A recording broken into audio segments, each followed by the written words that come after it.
In exercise 5, you should have already started identifying which industries fall under your career scope. It's now time to start taking your industry research to the next level. Industry research can be largely divided into two categories. Firstly, at the core of your research, there's your competitor research. This is mainly useful for helping you to develop your product narrative and brand positioning, as well as helping you to improve your content marketing. Secondly, there's then your wider stakeholder research, which will mainly help you grow your professional network and build affiliate partnerships. Industry research can be divided into four areas: identifying your stakeholders, understanding your stakeholders, monitoring your stakeholders, and understanding your industry hot topics. In this lesson, we'll be looking at all four in a bit more detail. The first step to industry research is to identify who your stakeholders are. Stakeholders are a specific group of people who, in some way, will help you grow your business or career. So, the first step is to become aware of the different groups of stakeholders whose interests potentially align with yours. Generally, the easiest way to identify your stakeholder groups is that they should largely match up alongside your key industries that you identified in exercise 5. In addition to those, there are your target customers, your primary stakeholder group. So, for example, here at Rocket, we have 5 stakeholder groups. These are our primary stakeholder group, which is of course our target customers. We'll be discussing these in more detail in the next lesson. Our other stakeholder groups will then be influencers from the key industries we've already identified. Influencers would include journalists, bloggers, and vloggers, or interesting companies or individuals within those key industries. So, for example, stakeholder 2 for us are career consultants, education professionals, and philosophy groups, as this stakeholder group matches up with our first core value of living with purpose. Stakeholder 3 for us are well-being consultants and charities, as this matches with our second core value of well-being. Stakeholder 4 for us are recruitment professionals, as this matches up quite nicely with our third core value of professional development. And finally, our fifth stakeholder group are business and marketing consultants, as this matches up with our fourth core value of solopreneurship. Now that we've identified our stakeholder groups, the second step is to understand our relationship with those stakeholders. We'll be talking about your target customers in later lessons, but for now, let's just focus on your industry stakeholders. Now, the first question you need to ask yourself when scanning an industry stakeholder is to what extent is their product or service similar to yours? If they have an identical product or service to you, then you can almost certainly rule them out, as they therefore become a direct competitor. Direct competitors can be added to your competitor analysis in exercise 7.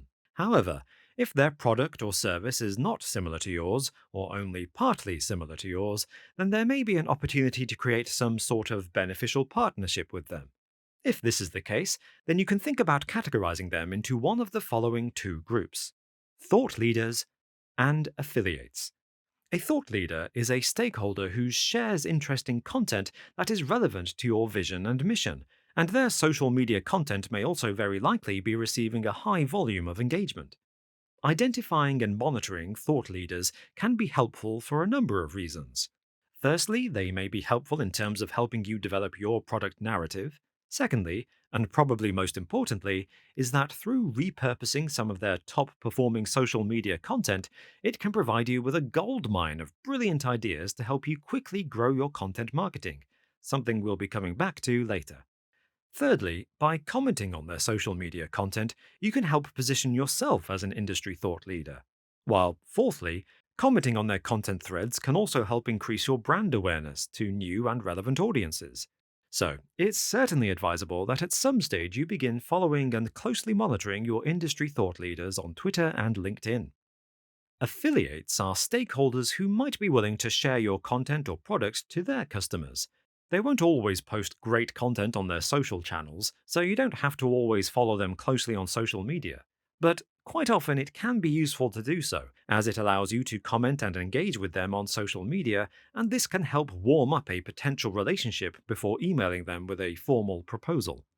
The main thing you want to be doing with potential affiliates, as and when you come across them on social media, is to add them to your CRM with the intention of emailing them directly at a later date to inquire if they would be willing to establish an affiliate partnership. We'll be discussing how to go about developing affiliate marketing relationships in more detail in Lesson 20 when discussing your sales funnel. The final thing worth mentioning here is that this exercise of doing your industry and competitor research can also help signpost you towards who would be the best companies to work for within your industry, which we'll be looking at in more detail in Lesson 15. Using exercise file 8, we've already set you up with a basic CRM system in which each tab on the spreadsheet can be assigned to a different stakeholder group. CRM stands for Customer Relation Management. Managing a CRM is an important business skill to learn, as all businesses will have one. Essentially, a CRM is your central HubSpot where you'll save your industry influencers for all of your future affiliate networking activity, whether your goal is to inquire about a potential job opportunity or to create an affiliate business partnership. So, hopefully by now, you know what stakeholder groups you're targeting. Now it's time to begin monitoring them on social media and adding them to your CRM. The best way to go about this is by using Twitter and LinkedIn. We'll be speaking about LinkedIn later, but for now, let's just focus on Twitter. Twitter can be a really useful way of developing your industry research. In fact, we'd go as far to say that Twitter and LinkedIn can potentially be the heartbeat of your industry research. A worthwhile exercise to do at this point would be to set up a series of different Twitter lists that mirror your stakeholder groups from Exercise 5. So, for example, our Twitter lists include career consultants, well-being consultants, recruitment professionals, and business and marketing consultants. Once you set up your Twitter lists, you'll then want to add relevant influencers, companies, and individuals into each list. A good approach to this is to just follow your gut and begin by searching for whoever you think is a leading influencer within that industry that perfectly fits that core value.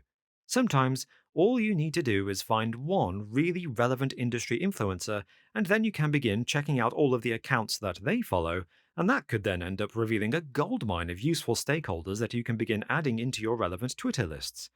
Once you start to build up a bit of momentum in terms of adding stakeholders to your Twitter lists and regularly monitoring their content, you'll soon find yourself using Twitter organically as a really powerful tool to not only keep adding stakeholders into your Twitter lists and CRM, but you'll soon get an idea of who the best thought leaders and potential affiliates are. We recommend getting in the habit of spending a little bit of time every day on monitoring Twitter and LinkedIn feeds, while also keeping your CRM and content marketing planner open in separate tabs at the same time, so that you can quickly save potential affiliates into your CRM and content ideas into your content marketing planner while you browse through your social media feeds. This exercise can be hugely challenging, so don't stress out about it too much at the beginning.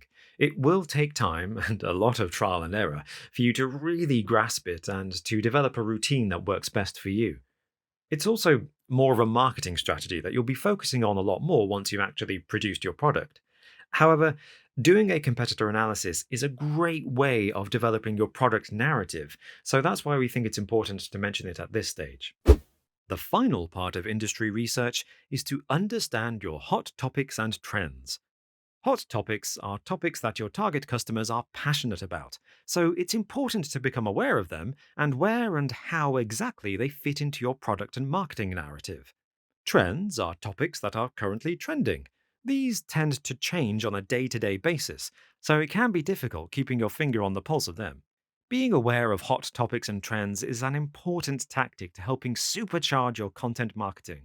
Your content marketing should largely focus on positioning yourself as an expert on your brand's hot topics. But when one of your hot topics is also trending, then you've hit the jackpot, and you should be going all out within your marketing activity to comment and raise awareness while the iron is hot. In exercise 32, we'll be discussing how you can go about monitoring for trends. But for now, let's focus on your hot topics.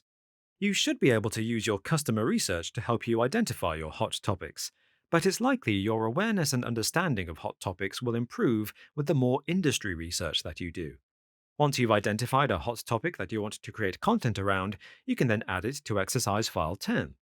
We suggest the best way of going about understanding your hot topics is by firstly splitting exercise file 10 into two columns. In column A, you can list the key topics from your product narrative. In column B, you can then list your hot topics. You should then be able to easily spot where and how those hot topics fit within your product narrative. You can then add those hot topics into column A of your content marketing planner and start saving relevant content alongside them.